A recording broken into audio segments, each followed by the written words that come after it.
Good morning.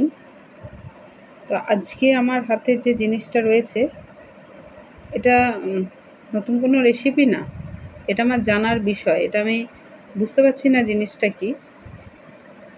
Red cow বলে যে কোম্পানির যে দই আছে না, টক দই বাজার থেকে আমরা নিয়েছি, যেমন আমুলেরা আছে, সেই রেড কাউ থেকে আমি এই দইটা নিয়ে এসেছি। দইটা নিয়ে এসে গতকাল রাত্রে আমি সুজি দিয়ে দই দিয়ে ভিজিয়ে রেখেছি, আজকে সকালে ইডলি বানাবো বলে। তো দইটা ভিজিয়ে রেখেছি। সকালে উঠে যখন আমি ওই সুজি আর দই ফেটাচ্ছি, তো যেটা দিয়ে আমি ফেটাচ্ছি সেই তার পুরো গাটার মধ্যে এরকম এই যে পুরো চুইনগামের মতো লেগে যাচ্ছে, এই যে লেগে যাচ্ছে পুরো। আমি কিন্তু দইটা ঢাকা দিয়ে বাইরেই রেখেছিলাম ফার্মেন্টেশন হওয়ার জন্য।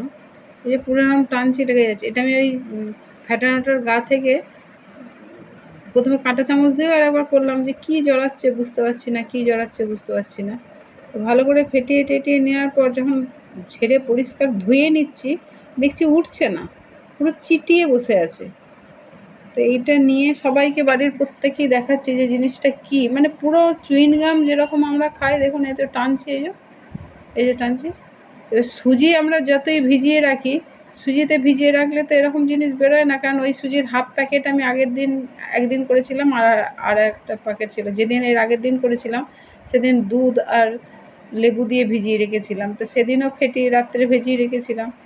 তো আজকে সকালে এই রেড কাউ যে কোম্পানির যে টক দইটা আছে আর কি, তো সেটা দিয়ে ভিজিয়ে রাখার পরে ফেটানোর পরে গোটা ইয়েটার মধ্যে এরকম লেগে আছে।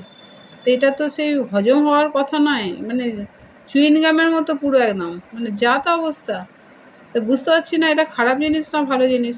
এবার গ্রীষ্মের দিনে টক দই তো সবাই খায়, গরুর দুধ নিয়ে এসে বসানো, বা গরুর দুধ পাওয়া কাছাকাছি তো এমনি কোথাও পাওয়াও যায় না। এমনিতেই বাজারে দেখি ভেজাল দুধ বিক্রি হচ্ছে, সেইভাবে প্যাকেট দুধ কেনাই বন্ধ করে দিয়েছে। কিন্তু টক দইয়ের একটু দরকার হয় গ্রীষ্মের দিনে। তো এইটাতেও যদি এরকম ভেজাল থাকে তাহলে তো খুব মুশকিল। কোনো প্রকারেই মানে দেখুন অবস্থা, পুরো একদম চুইংগামের মতো হাতে চিটে যাচ্ছে, রাবার একদম। দুধের মধ্যে এটা কি রাবার নাকি যাদের জানা থাকবে একটু প্লিজ কমেন্ট করবেন। কারণ আমরা ছোট বাচ্চা, বয়স্ক, অসুস্থ মানুষ, টক দইটা গ্রীষ্মকালে প্রত্যেকেই বা বিভিন্ন রান্নার কাজেও ব্যবহৃত হচ্ছে, সেখানে বাচ্চারাও খাচ্ছে।